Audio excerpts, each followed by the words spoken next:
Molly, and I was born and raised in Cambridge, Massachusetts. Sir? Richard Russell Graham III. And where are you from? I'm from Inman Square, Cambridge. Born and raised? Born and raised, Canterbury, Prospect Street. My whole life, 3 different locations. Okay. Have there been many physical changes in this neighborhood since you graduated? Yes, lots of them. It's more restaurant orientated now. When I was growing up, there weren't as many trees on the sidewalk, and now it almost looks like an avenue with all the plant life that we have. The beautification of Inman Square has been stunning. As for the rest of Cambridge, not too sure, but I know that Inman Square has just become this obnoxiously gorgeous area to visit. Especially like Kendall Square, where they have all this construction, it's just noise non-stop and strikes and a whole bunch of issues and high-rises going up. It's more modern. Literally looking at it physically, or visually, okay, it doesn't look like the same place. Same thing with Central, with all the new buildings going in, the new, what was it? All I remember from Central was Woolworths. And that's all I think about when I go to Central. And they got rid of the Hi-Fi Pizza over there, which was a great spot to go. And now I think it's a Clover restaurant. It was going to be one of those uppity places. Yeah. I don't want to offend anybody, but... No. To me, and I think to a lot of people who have grown up in Cambridge, Hi-Fi Pizza was it was the spot, right? It was your grimy little pizza joint where you could go, you knew you were gonna see mad people from Cambridge there, no matter what time you went, there was always somebody that you knew that was there.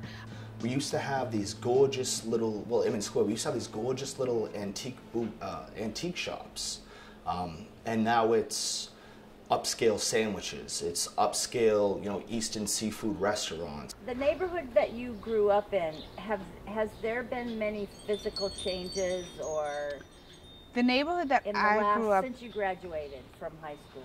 There have definitely been physical changes. I don't think that the neighborhood I grew up in, I don't think has been affected as much as a lot of the other neighborhoods in Cambridge where I've seen significant changes, like physical changes, both in terms of who was living there, but also the physical, like the buildings or stores, because the neighborhood that I lived in or grew up in, it wasn't, it was almost all residential. I think that it was mostly working middle class white families, probably some that had been there for a long time.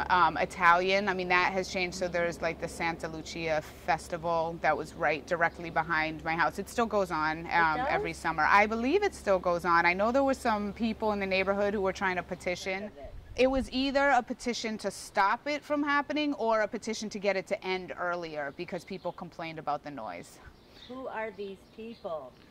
I mean, but I know how things go in general. And what happens is there are things that are very true to a neighborhood's personality, true to what makes it what it is, like that vibe that you get of a neighborhood. And then often what happens, we know, is that people come in who didn't grow up there, who haven't lived there, they come in and they look to change the vibe of the neighborhood. And whether they're doing it consciously or not, they're just thinking, okay, well, this is what works for me or it doesn't, without taking into consideration, okay, what's been tradition of this neighborhood for however long, and how is it going to impact the people who have lived here forever. And what we, of course, see happening really is that the people that live there aren't living there anymore because they can't afford to live there and they get booted out. That's the sense of the hometown, where it is in its own right a city, but it's still a small town. It's still all these, I don't want to swear too much, but it's really disgusting that I used to be able to walk up the street with my dad and we'd see people that he's known for years. And now when I walk up the street, it's just a bunch of strangers. It's faces I don't recognize. Inman Square has lost a lot of its family-orientated status, where it used to be, houses of families living together. On Prospect Street, especially, it was high-rise, 3 flats owned by grandparents and their kids lived in there, and now they're all being sold for condos, which is, I grew up in one of those, and it's really heartbreaking. What I've seen happen is that there's been a huge influx of people, which is fantastic for the area, but because there are no more families, it's more individuals instead of groups. So I've seen that it's become a lot more selfish instead of selfless. So there's a lot more people, but a lot less caring. So it's really sad. And this has kind of predominantly happened in the 13 years since you graduated, right? I've noticed it more since I left for Chicago in 2005. And as I was visiting, I've noticed these drastic changes in the way that things were happening more. And it blows people's minds when I tell them I grew up in Inman Square, because they talk about how expensive it is to live here and how to get a place that has pets is unheard of. And it's... Can you afford to live here?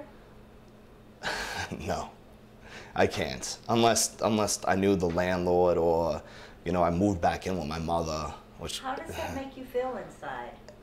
Not that I'm your therapist. It charge me by the hour. It breaks my heart. Your graduating class? How many of those people would you say have been able to remain in Cambridge as residents? There are very few people, very few, and I'm trying to think if I can think of any that I graduated with, or even, you know, around the time that I graduated with, who could afford to rent or buy in Cambridge at this point. And who or what do you blame for all this? I would... Rent ceilings. There used to be a rent ceiling where it was you could only pay X amount for this place, and once that was taken away, when people started realizing that, they've always known, but I could charge this much because the 69 goes through here. Central Square's a block, you know, a couple blocks away. Harvard Square's a couple blocks away.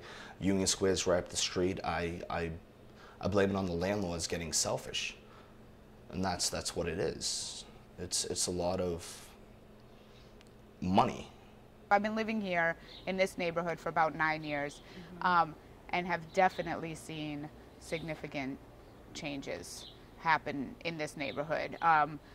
Mostly, I would say, I mean, with the people who are moving in as well, I've seen changes. I think one of the things I really have loved about this neighborhood is it felt to me like one of the last neighborhoods to really be gentrified, and it felt, I mean, I think East Cambridge more so, but it felt like, you know, people hadn't come and taken over yet and kicked out the people who really have roots here, and I'm definitely starting to see that now, for sure. It's been going on. But in terms of the restaurants and the bars that are popping up, they definitely are catering to a certain group of people. And I think when you start doing that, it sends a message to everybody that this is who's kind of invited and accepted in this neighborhood. Well, they Other moved people aren't. into a lower middle class neighborhood, but they don't have lower middle class prices. Exactly. It's terrible for people like us, like who grew up in Cambridge and still want to be here, to, you know, have our children to raise families here the way that we knew how we grew up, and it's really not allowed anymore. I think that there's always been this idea in Cambridge that, oh, we're this happy, like hippie, healthy melting pot, and I don't think it. I think that that's not true. I don't think that's ever been true, in terms of, because I think there are always the underlying issues that come with racism and poverty and the disparities, which I think sometimes people like to act as if they don't exist in Cambridge, but they do. Is it segregated by neighborhoods? Yes, for sure, with all of the pharmaceutical companies and the biotechs, all of those things that are coming up. That's our like business. kind of our business now. Well, I mean, I think it's pharmaceutical companies, for the most part. I think it's evil what's going on. Does that go hand in hand with Cambridge's supposed liberal, progressive? Sure. So it's like, okay, well, I mean, no, I don't think it goes hand in hand at all. I think it, you know, but then you're going to have all of these buildings with pharmaceutical companies making millions of dollars, and then people can't afford to live in Cambridge who grew up in Cambridge. And that to me says something. And I understand I get it. I understand what runs everything. At the bottom line, like underneath it all, we know it's money, we know it's capitalism, and we know that. I mean, Well, a lot of us it's know kind it. of interesting because the pharmaceutical jobs that are in Cambridge, they say the same thing as the new restaurants. It's only a certain type of people who can work here. Exactly. It's only a certain type of people who can eat here. The housing prices say it's only a certain Type of people people that who can live there. exactly. So then what is that message? And then sure, you have your pockets still, but really at this point the pockets that to me exist are public housing then options, or you have affordable housing. And even that affordable housing we know is not really affordable. It's not. Yeah. So again, right, what is the message that we are sending people, and controlled what is kind- it going to look like?